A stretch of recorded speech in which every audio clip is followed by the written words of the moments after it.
Derrière la réalité quotidienne, il y a un monde fascinant dans lequel il apparaît que notre perception de l'univers est fausse. Le physicien Brian Greene nous emmène dans un voyage qui bouscule les lois de l'expérience humaine. Pourquoi ne voit-on jamais les événements se dérouler à l'envers? Selon les lois de la physique, c'est pourtant tout à fait possible.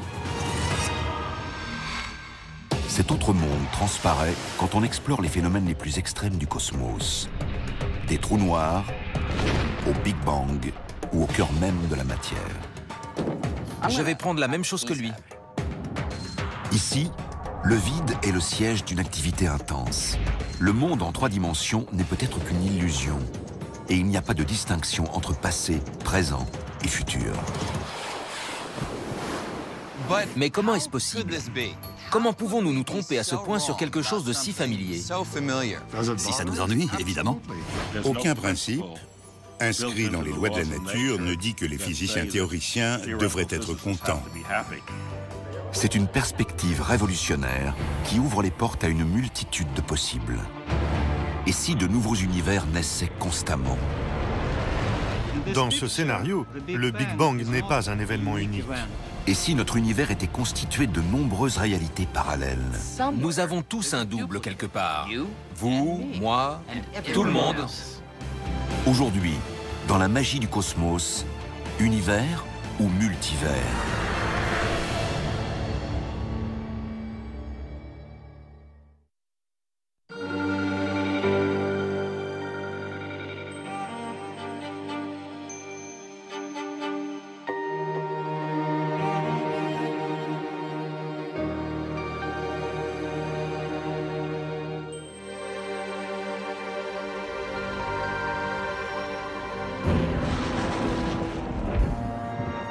New York, une ville réputée sans égale.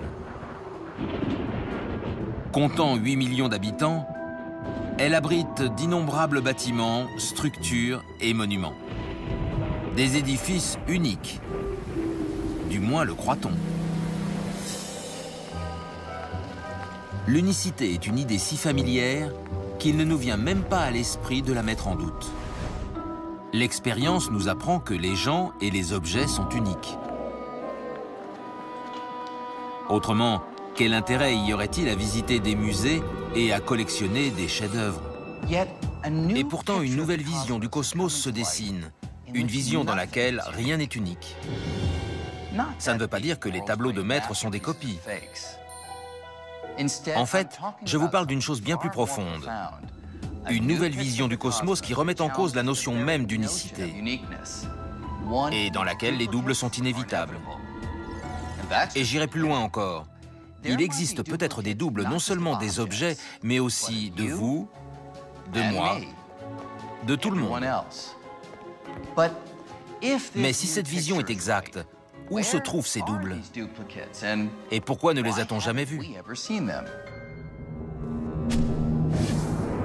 La réponse se trouve peut-être en dehors de notre univers. À l'origine, le mot univers désignait l'ensemble de tout ce qui existe. Hier encore, la notion d'univers multiple, le fait qu'il puisse y avoir plus d'un tout, semblait impossible. Mais si on pouvait aller au-delà de notre système solaire, au-delà de la Voie lactée, et même au-delà de galaxies distantes, par-delà les limites de l'univers observable, peut-être constaterait-on que c'est faux. Peut-être découvrirait-on que notre univers n'est pas unique, qu'il en existe d'autres. En fait, peut-être que de nouveaux univers se forment à tout moment. Peut-être sommes-nous plongés dans un océan en expansion où les univers se multiplient. Un multivers. Si on pouvait visiter ces autres univers, on s'apercevrait sans doute que certains possèdent des propriétés de base qui nous sont si étrangères que la matière telle qu'on la connaît ne pourrait y exister.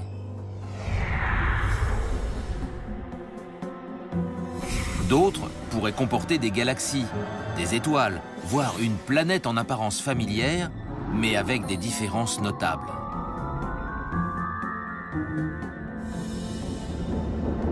Si le multivers recèle un nombre infini d'univers, il existe forcément quelque part un monde presque semblable au nôtre, à quelques détails près. On peut par exemple imaginer qu'un autre Brian Greene, un autre moi-même, y ait choisi une autre voie.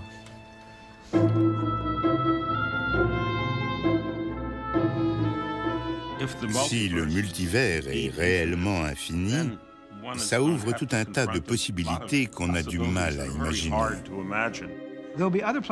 Quelque part ailleurs, il y a des Alan Guth qui ont la même tête que moi, qui pensent et agissent comme moi. Et puis, il y a des Alan Guth presque pareils, qui pensent et agissent presque comme moi. Est-ce de la science, de la métaphysique, de la philosophie, de la religion? Les physiciens ont tendance à ne pas se poser ces questions. Ils se contentent de suivre la logique. Et c'est là qu'elle semble mener. Aussi étrange et troublant que puisse paraître le concept de multivers, un nombre croissant de chercheurs pensent qu'il pourrait constituer la dernière étape d'une longue série de bouleversements majeurs de notre vision du cosmos. À une époque, on pensait que la Terre était au centre du cosmos et que tous les autres astres tournaient autour de nous. Puis vinrent des savants comme Galilée et Copernic, qui montrèrent que c'est le Soleil et non la Terre qui est au centre de notre système solaire. Et notre système solaire, ce n'est qu'une petite région à la périphérie d'une gigantesque galaxie. Et notre galaxie, c'est l'une des centaines de milliards de galaxies qui composent notre univers. Voyez-vous, toutes ces idées semblaient extravagantes quand elles ont été émises, alors qu'aujourd'hui, on ne les remet plus en question. Peut-être en est-il de même du concept de multivers. Peut-être faut-il simplement faire évoluer notre perception du cosmos. D'un autre côté, certains scientifiques pensent que le multivers n'est qu'une impasse pour la physique. Je suis très mal à l'aise avec le multivers. Cette idée doit encore beaucoup mûrir avant de devenir concrète. Il existe comme, mettons, les anges pourraient exister. S'il faut parier, je dirais que le multivers est plutôt gagnant. Il y a de bonnes chances que le multivers soit réel et que dans 100 ans, les gens en soient convaincus. D'où nous est donc venue cette idée et de quelles preuves dispose-t-on? Plusieurs découvertes laissent à penser que nous ferions véritablement partie d'un multivers. La première d'entre elles est relative à la théorie communément admise des origines de notre univers, le Big Bang. Selon cette théorie, notre univers se serait formé il y a environ 14 milliards d'années sous l'effet d'une immense explosion. Au fil de milliards d'années, l'univers s'est ensuite refroidi. La matière s'est condensée et a donné naissance aux étoiles, aux planètes et aux galaxies. Suite à cette explosion initiale, l'univers continue aujourd'hui à s'étendre. Mais si on pouvait remonter le cours de l'histoire jusqu'au commencement de l'univers, on découvrirait que la théorie du Big Bang ne nous dit rien de ce fameux bang initial qui a expulsé la matière dans toutes les directions. On appelle ça la théorie du Big Bang, mais ça ne nous dit rien sur le bang lui-même, sur ce qui a pu faire bang, ni pourquoi, ni ce qu'il y avait avant.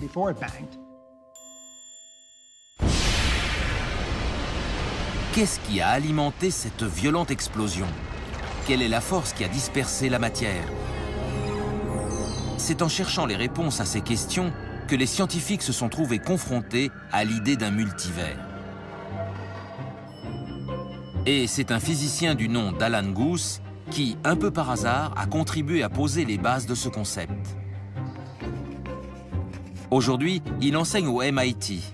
Mais en 1979, ce jeune chercheur et son collègue, Henry Tai, avaient formulé une nouvelle hypothèse sur la façon dont s'étaient formées les particules aux premiers instants de l'univers. Henry s'est demandé si ce nouveau processus auquel nous pensions pouvait avoir une influence sur l'expansion de l'univers. Les deux hommes n'avaient pas pour objectif d'étudier le taux d'expansion de l'univers dans les premiers instants après le Big Bang. Mais la question d'Henry Tai amène Alan Guth à revoir une nouvelle fois leurs calculs. J'ai veillé très tard cette nuit-là et j'ai refait soigneusement les calculs pour m'assurer que tout était exact. Au fil des heures, le physicien découvre quelque chose d'extraordinaire dans les équations décrivant comment de nouvelles particules se seraient formées au début de l'univers. J'en suis arrivé à la conclusion que notre théorie allait avoir une incidence considérable sur le taux d'expansion de l'univers.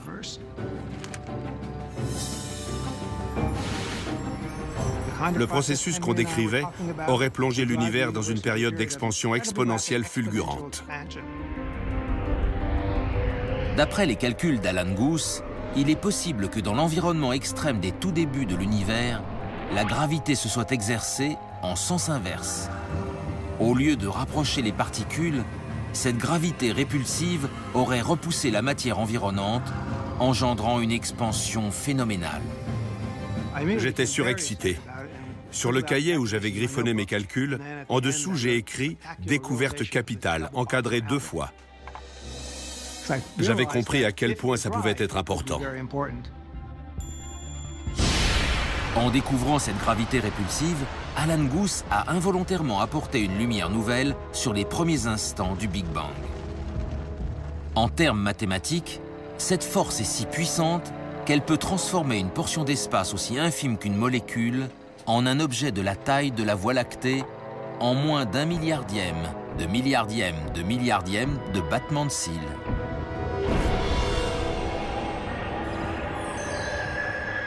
Après cette poussée extrêmement brève, l'espace aurait connu une phase d'expansion plus lente et se serait refroidi, permettant aux étoiles et aux galaxies de se former comme dans le modèle standard du Big Bang.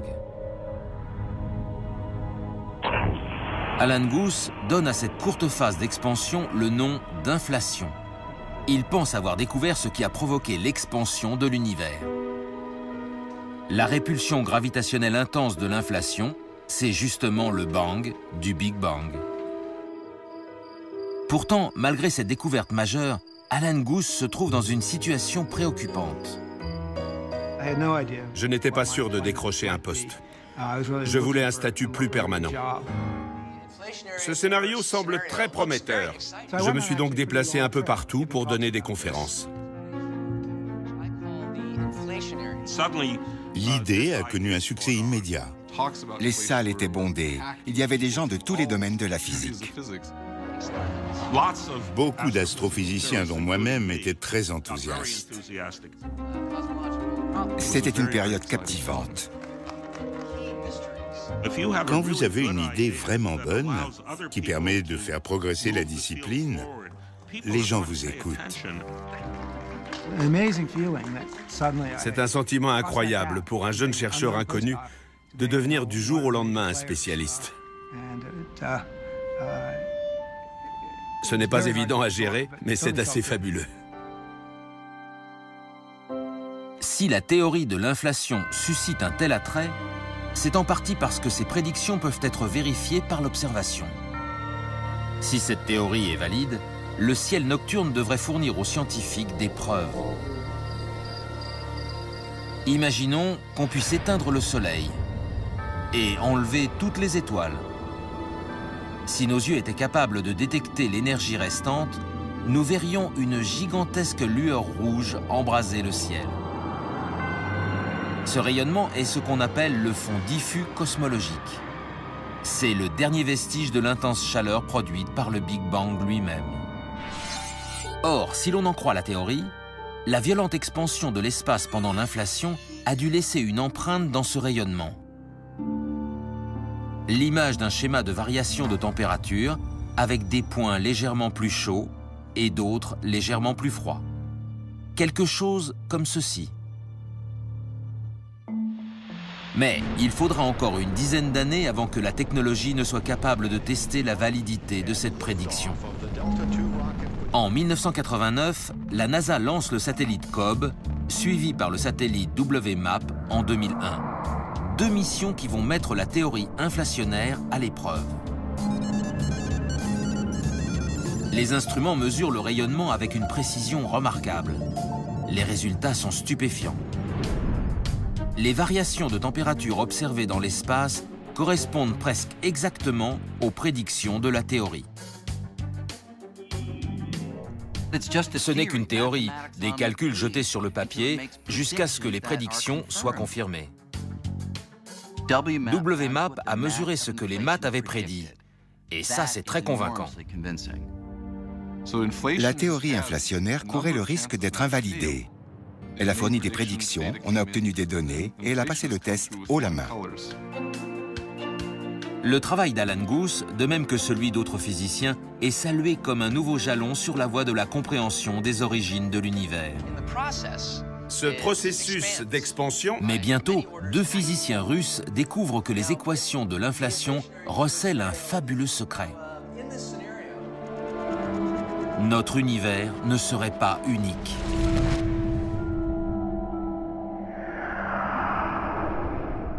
Le premier de ces physiciens, Andrei Linde, a déjà apporté des contributions majeures à la théorie inflationnaire.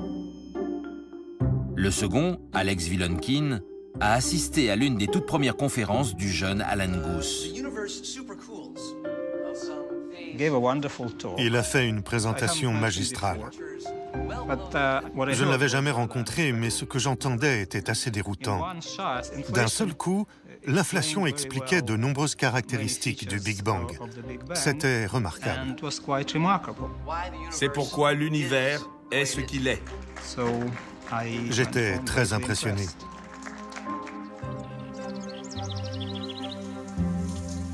Pendant plusieurs mois, Alex Vilenkin ne cesse de penser à cette présentation. En général, mes idées me viennent sous la douche. J'avoue que j'y reste assez longtemps. Plus il réfléchit au processus d'inflation, plus il se demande ce qui pourrait y mettre un terme. Comment une région de l'espace pourrait-elle sortir de cette phase d'inflation? Que se passerait-il exactement au moment où l'inflation prendrait fin? En y réfléchissant, j'ai compris que la phase d'inflation ne finissait pas partout en même temps. Et si la phase d'inflation ne s'achève pas partout au même moment, alors il existe des régions de l'espace où elle est actuellement en train de se poursuivre. Dans ce scénario, le Big Bang n'est pas un événement unique. De multiples bangs se sont produits avant le nôtre, et d'innombrables autres bangs se produiront dans le futur. Dans ce nouveau modèle, aussi surprenant qu'inattendu, l'inflation s'est achevée dans certaines régions, mais se poursuit dans d'autres. De nouveaux Big Bangs se produisent perpétuellement, faisant naître des univers toujours plus nombreux. Un multivers en éternelle expansion. Linde et surtout Vilenkin ont défendu cette idée que l'inflation puisse ne jamais s'achever. Le fait que ce gonflement puisse se reproduire encore et encore, engendrant univers après univers. Mais s'agit-il vraiment d'une révolution scientifique ou d'une simple théorie pleine de lacunes? Ce concept a été baptisé « inflation éternelle ». Voilà comment on pourrait se le représenter. Imaginons que ce fromage représente l'espace avant la formation des étoiles et des galaxies. Dans la théorie inflationnaire, cet espace est uniformément rempli d'une énorme quantité d'énergie. Et cette énergie provoque une expansion de l'espace extrêmement rapide. De ce fait, des décharges électriques se produisent çà et là, des sortes d'étincelles d'électricité statique. Mais il faut raisonner à l'échelle cosmique. Ainsi, lorsqu'une décharge se produit, toute cette énergie est rapidement transformée en matière, sous forme de minuscules particules. Ce processus correspond à la naissance d'un nouvel univers, ce que l'on désigne traditionnellement sous le nom de Big Bang. À l'intérieur de ces nouveaux univers, comparables à des trous dans le gruyère, l'espace continue de s'étendre, mais à un rythme bien plus lent. Et parfois, des étoiles et des planètes se forment, comme nous l'observons actuellement dans notre univers. Parallèlement, en dehors de ces nouveaux univers, l'espace garde une densité d'énergie énorme et continue de s'étendre à une vitesse vertigineuse.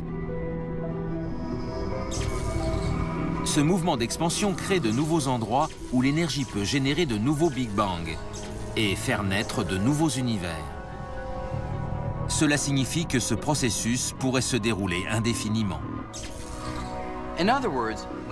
Autrement dit, selon la théorie de l'inflation, ce fromage ressemble plus à du gruyère, dans lequel de nouveaux univers se forment perpétuellement, créant un multivers.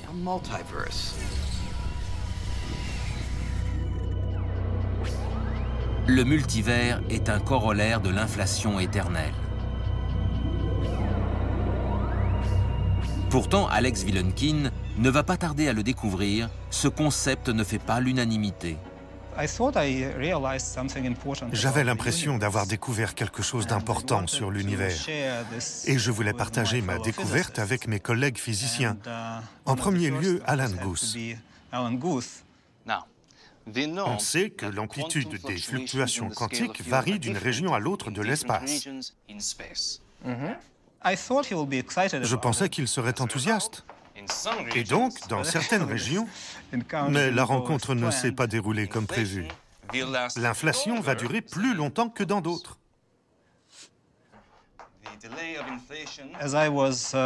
Je lui exposais ma nouvelle vision de l'univers, les régions qui se dilatent, etc.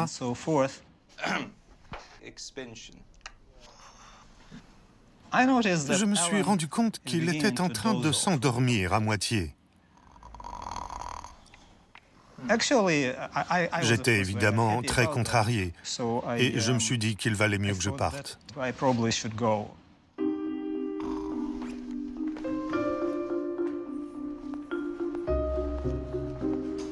L'un des problèmes que pose le multivers réside dans le fait qu'il semble impossible à déceler. Car si chaque univers s'étend, l'espace situé entre ces univers s'étend lui aussi. Cela signifie que rien, pas même la lumière, ne peut nous parvenir depuis l'un d'eux. Les physiciens n'ont pas très bien réagi à cette idée d'inflation éternelle. Dès que je leur annonçais que j'allais leur parler de choses qui dépassent notre horizon et qui donc, en principe, ne peuvent pas être observées, la plupart d'entre eux se désintéressaient de la question. Alex Vilenkin pense avoir fait une découverte majeure. Mais face au scepticisme de ses collègues, il décide à contre-cœur d'abandonner ses recherches sur l'inflation éternelle. Qui s'intéresserait à un univers qu'on ne pourra jamais voir? Ce scénario ne peut rien prédire, il ne peut pas être vérifié. On pourrait dire que ce n'est pas vraiment de la science. Comment avoir la moindre certitude alors qu'on ne peut pas observer le reste du multivers? On peut seulement voir notre petit nuage de galaxies en expansion. Il n'y a aucun moyen de savoir. On ne peut pas prouver que le multivers existe, on ne peut pas prouver non plus le contraire. Alors pourquoi y croirait-on? Alex Vilenkin tente d'oublier le multivers. En l'absence de preuves tangibles, ce concept semble dans l'impasse. Pour beaucoup de gens, quand on parle de choses qu'on ne peut pas observer, ce n'est pas de la science. Et pendant presque 10 ans, je n'ai pas réabordé la question.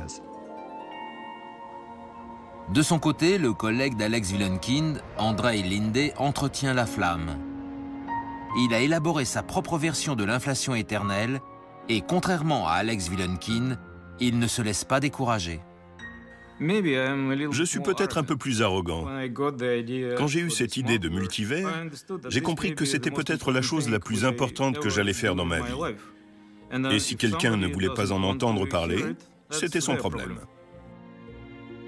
Le chercheur publie plus d'une douzaine d'articles, mais son travail reçoit également un accueil mitigé. Il semble que personne ne veuille entendre parler de multivers.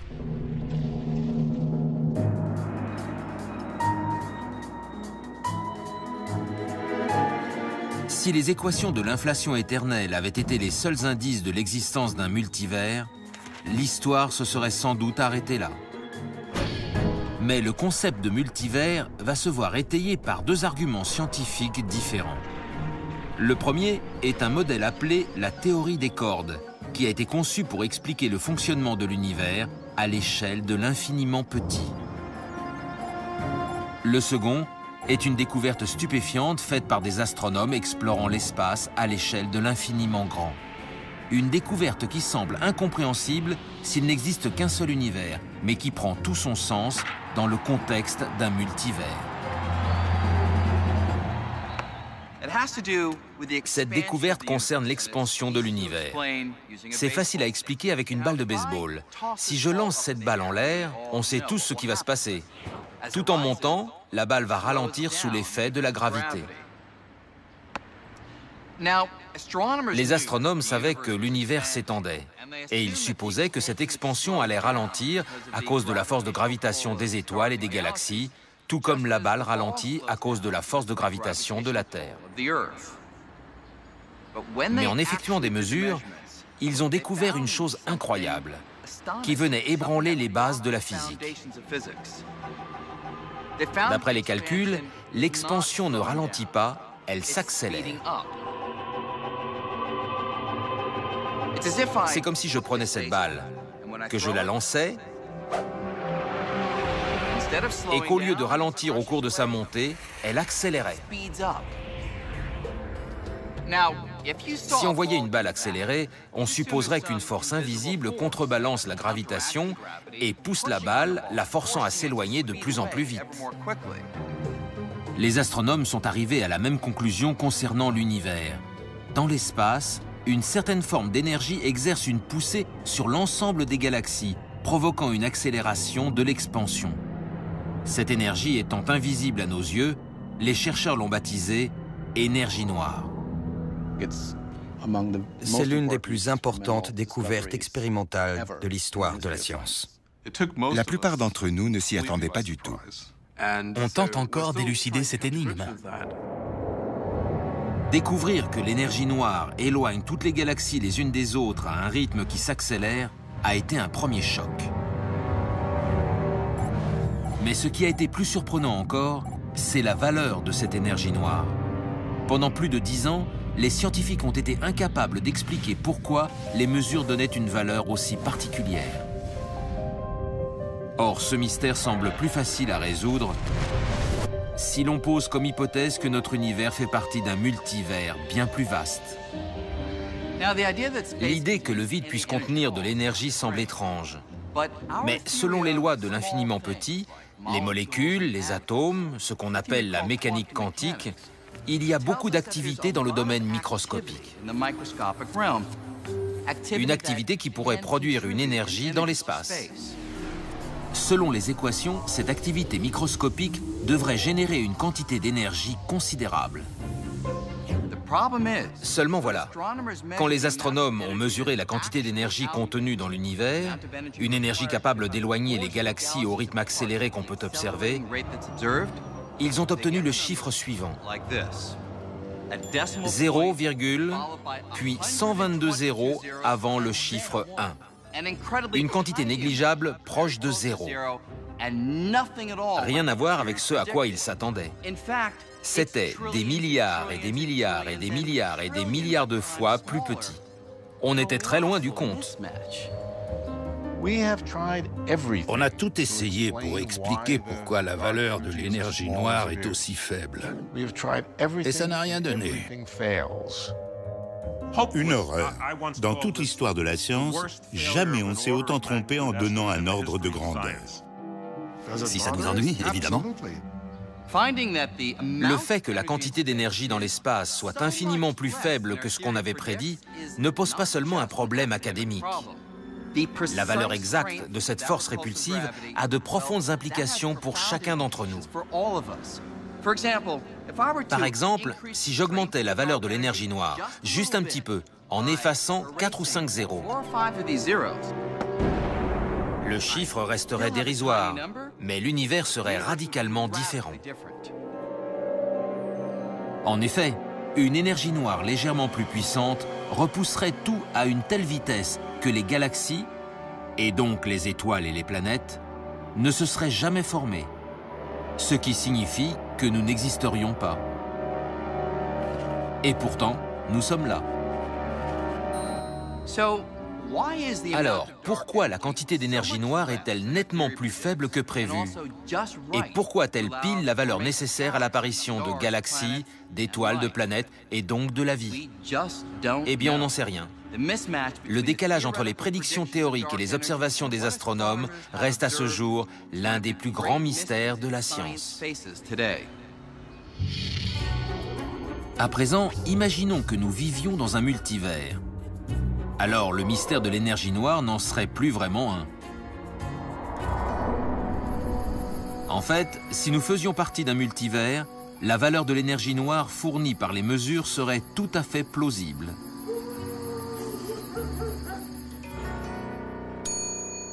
Bonjour, j'ai réservé au nom de Green.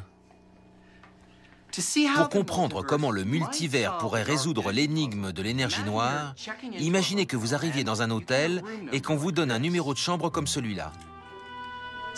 10 millions 1. Merci.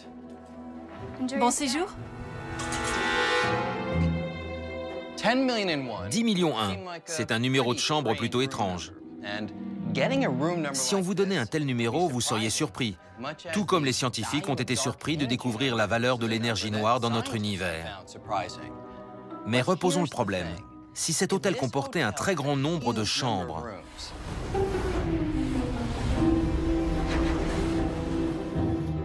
disons des milliards et des milliards, avoir la chambre numéro 10 millions 1 n'aurait rien d'étonnant. Dans un hôtel aussi grand, on s'attendrait à trouver une chambre portant ce numéro.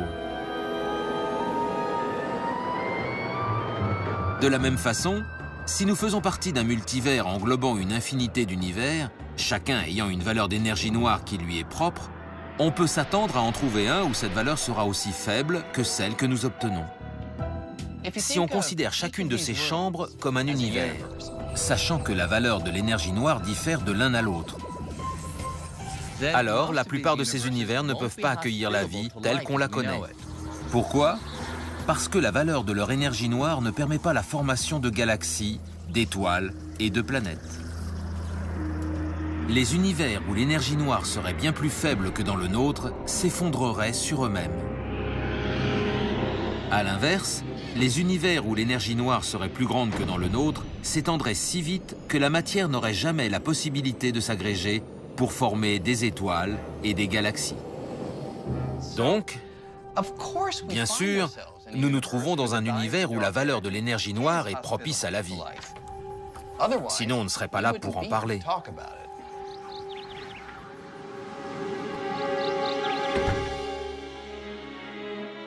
Donc, si nous faisons partie d'un multivers, le mystère de l'énergie noire n'en est plus vraiment un. Pourtant, il manque une pièce au puzzle.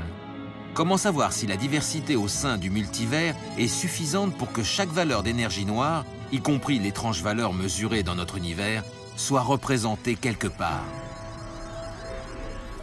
La réponse nous a été fournie par un tout autre domaine de la physique. Il s'agit d'une théorie révolutionnaire née de l'exploration de l'univers aux frontières de l'infiniment petit. Nous savons qu'à l'intérieur des atomes se trouvent de plus petites particules appelées protons et neutrons, elles-mêmes constituées de particules encore plus petites, les quarks. Mais les physiciens ont compris que la chaîne ne s'arrête peut-être pas là.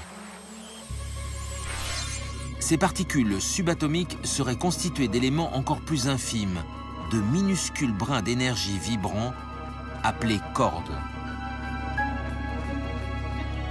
Selon cet ensemble de concepts baptisé théorie des cordes, toute chose est constituée de cette entité fondamentale unique.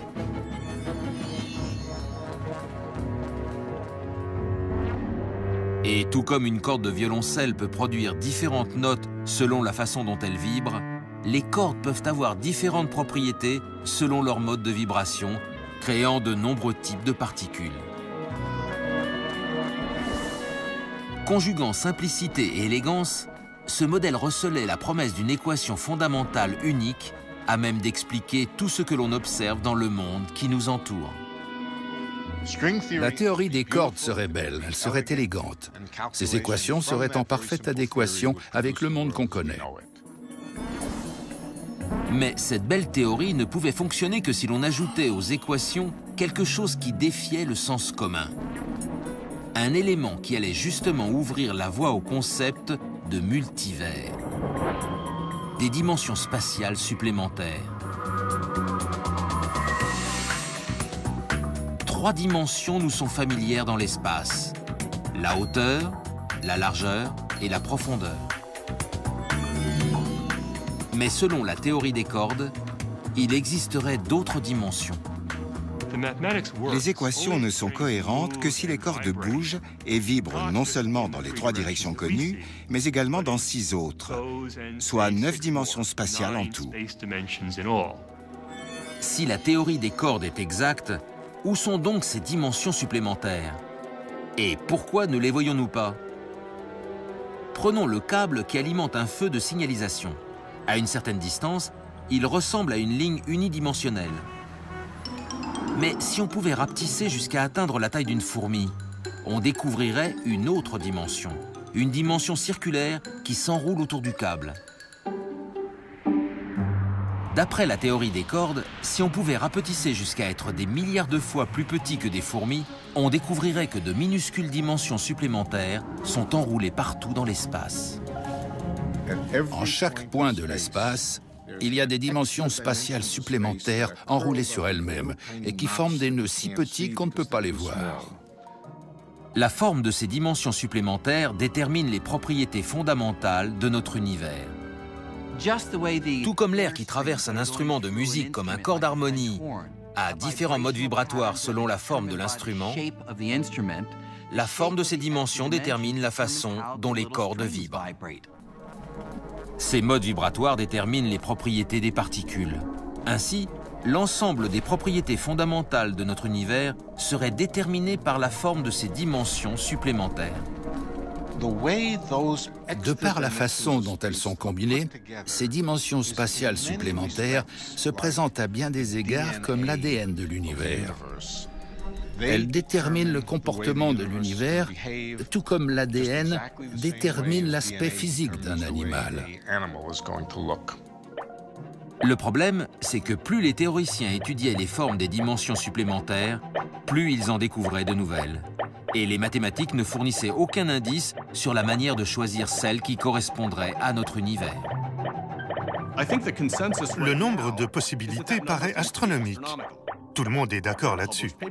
Parmi les auteurs publiés, certains dénombrent jusqu'à 10 puissance 500 formes possibles, soit un 1 suivi de 500 zéros.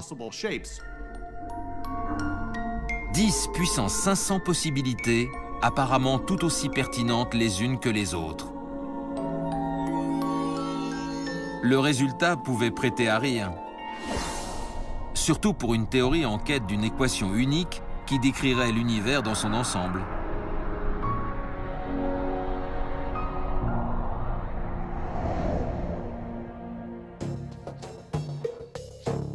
Certains théoriciens des cordes ont alors découvert qu'il était peut-être possible d'aborder la question sous un autre angle. Et cette nouvelle perspective allait redonner vie au concept de multivers. 10 puissance 500 théories des cordes. Ça apparaissait comme un véritable désastre. À quoi bon avoir une théorie avec 10 puissance 500 solutions? On ne peut rien en tirer. Les spécialistes de la théorie des cordes étaient malheureux et démoralisés. Moi, au contraire, j'ai dit, c'est fabuleux. C'est exactement ce que recherchent les cosmologistes. Une multitude de possibilités. Ne soyez pas malheureux. Ça veut dire que la théorie des cordes s'intègre parfaitement avec toutes ces idées intéressantes sur les multivers. Transformant en vertu ce qui apparaissait comme un vice, certains théoriciens en sont venus à la conclusion que les multiples solutions aux équations de la théorie des cordes pouvaient représenter chacune un univers réel et très différent. Autrement dit, la théorie des cordes décrit un multivers, qui plus est, extrêmement divers. À la surprise générale, la théorie des cordes décrivait facilement un nombre considérable de solutions, correspondant chacune à un univers possible. On a donc eu notre multivers gratis. La théorie des cordes et l'inflation produisent toutes deux ces univers. Des univers où la quantité d'énergie noire est chaque fois différente. En fait, d'après les équations, la quantité d'énergie noire serait tellement variable d'un univers à l'autre que l'étrange valeur que nous avons mesurée devrait forcément apparaître quelque part. La théorie des cordes a résolu ce problème sans même l'avoir cherché. Ainsi, près d'une décennie après la découverte de l'inflation éternelle par Andrei Linde et Alex Vilenkin, le multivers reprenait vie. 3 propositions aboutissaient à la même conclusion. L'inflation éternelle, l'énergie noire et la théorie des cordes. Tout comme il faut 3 pieds pour soutenir un tabouret, ces 3 idées, combinées les unes aux autres, étayent l'argument selon lequel on vivrait dans un multivers. Quand plusieurs axes de recherche convergent tous vers une même idée, ça ne veut pas dire qu'elle est exacte. Mais quand tous les rayons d'une roue pointent vers la même idée, il est clair que ça la rend plutôt convaincante. Aujourd'hui, le multivers fait encore l'objet d'un vif débat. Les critiques restent nombreuses. David Gross va nous dire non, non, non. Mais les défenseurs du multivers comme Alex Vilenkin, Alan Guth et Andrei Linde ne sont plus seuls. Le vent semble avoir tourné. Aujourd'hui, ces idées sont nettement mieux acceptées. Le génie est sorti de sa lampe. Pas question de l'y remettre. Mais à quoi ressemble donc ce multivers? Si on pouvait voyager vers certains de ces univers, que verrait-on? Certains seraient fondamentalement différents d'une autre et dotés de propriétés totalement inconnues.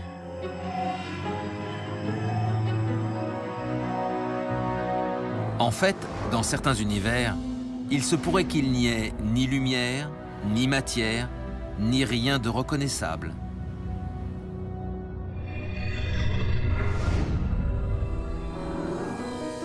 D'autres pourraient présenter des caractéristiques proches de celles qui nous sont familières, et pourtant abriter des formes de vie radicalement différentes, communiquant de façon extrêmement bizarre à nos yeux.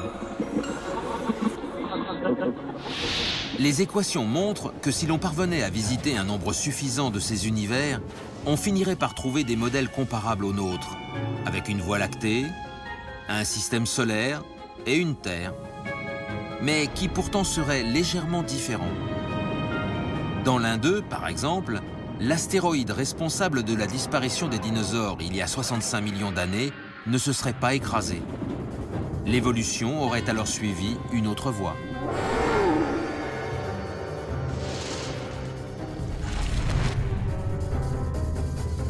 Dans un autre, une Terre accueillerait des êtres en tout point semblables à nous. Sauf qu'ils seraient plus multitâches.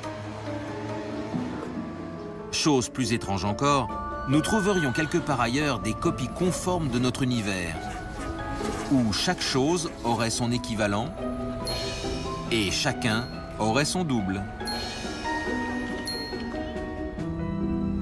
Comment est-ce possible? Comment pourrait-il exister des doubles de nous-mêmes quelque part dans le multivers? Pour tenter de comprendre, prenons ce jeu de cartes. Il est composé de 52 cartes différentes. Si je les distribue, chaque joueur aura un jeu différent. Mais au bout d'un très grand nombre de parties, certaines combinaisons vont commencer à se répéter.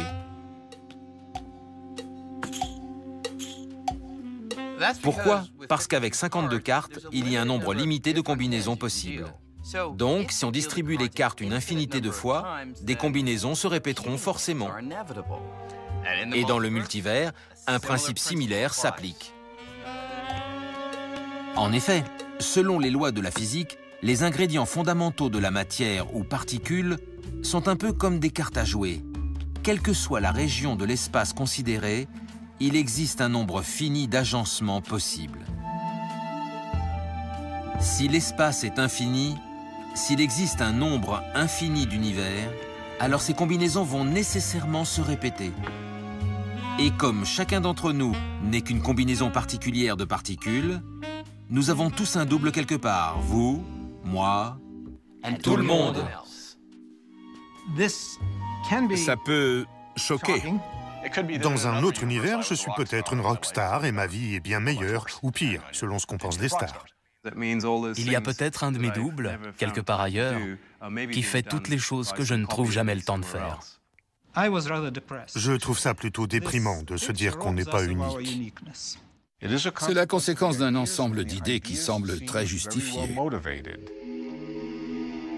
Pourtant, les critiques objectent que le multivers n'est qu'un moyen commode d'expliquer des choses qui nous échappent, comme la valeur très faible de l'énergie noire dans notre univers, ou les multiples formes que peuvent revêtir les dimensions supplémentaires dans la théorie des cordes.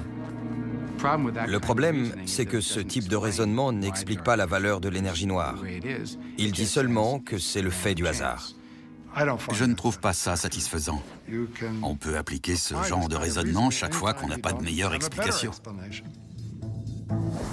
De leur côté, les défenseurs du multivers font valoir que parfois, il n'existe tout simplement pas de meilleure façon d'expliquer pourquoi les choses sont comme elles sont. Prenons par exemple l'orbite que la Terre décrit autour du Soleil.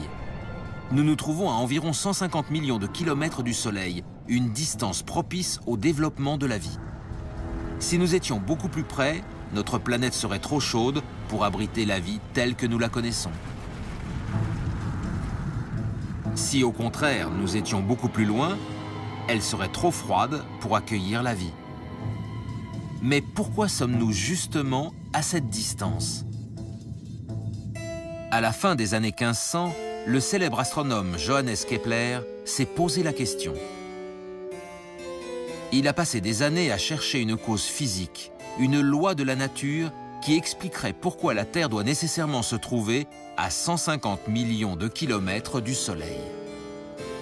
Mais ces recherches sont restées vaines, et pour cause. Il n'existe pas de loi physique qui dit que la Terre doit être à cette distance du Soleil. Il s'agit simplement d'une possibilité parmi toutes celles qu'on peut s'attendre à trouver dans un univers dont on sait qu'il renferme de nombreux systèmes solaires. Vous vous dites peut-être qu'il s'agit d'une extraordinaire coïncidence, mais c'est juste qu'il y a des tas de planètes dans l'univers. D'autre part, certains font observer que la véritable explication de nombreuses propriétés fondamentales de notre monde risque fort de nous échapper si nous n'examinons pas l'hypothèse de l'existence d'un multivers. S'il y avait une raison physique, ce serait fabuleux. C'est sûr que ça nous rendrait plus heureux. Il faut se faire une raison. Aucun principe inscrit dans les lois de la nature ne dit que les physiciens théoriciens devraient être contents. C'est une hypothèse. C'est la principale hypothèse, sachant que personne n'en a proposé d'autres qui soient aussi cohérentes.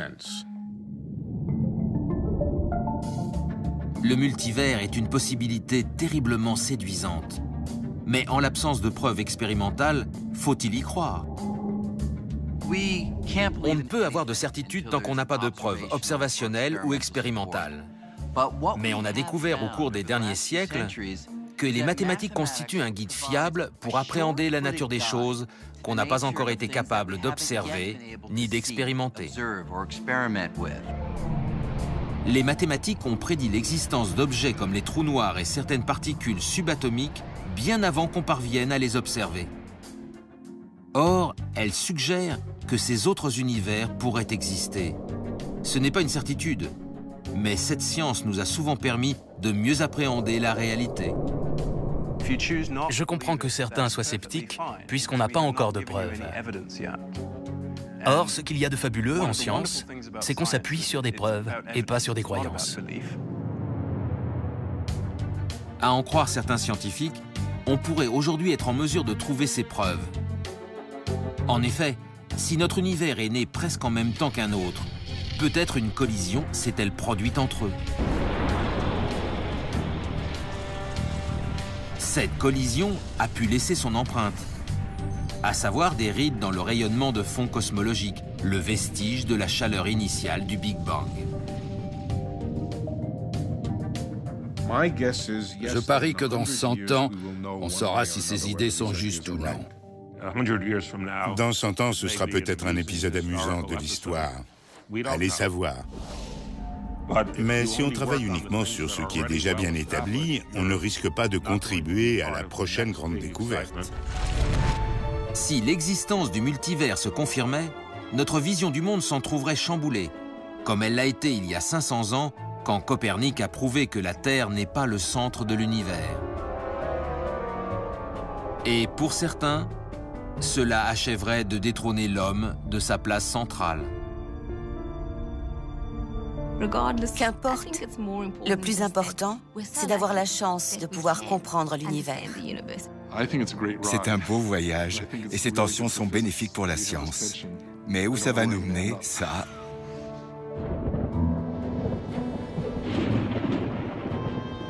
Alors, que signifie tout ça?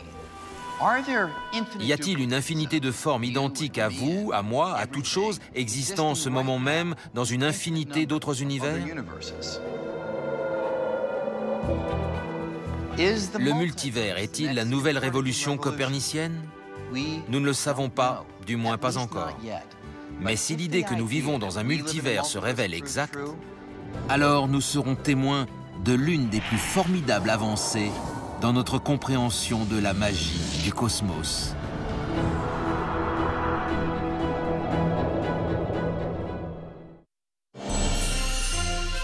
La semaine prochaine, le magazine scientifique étudiera les liens de parenté entre l'homme de Néandertal et l'Homo sapiens.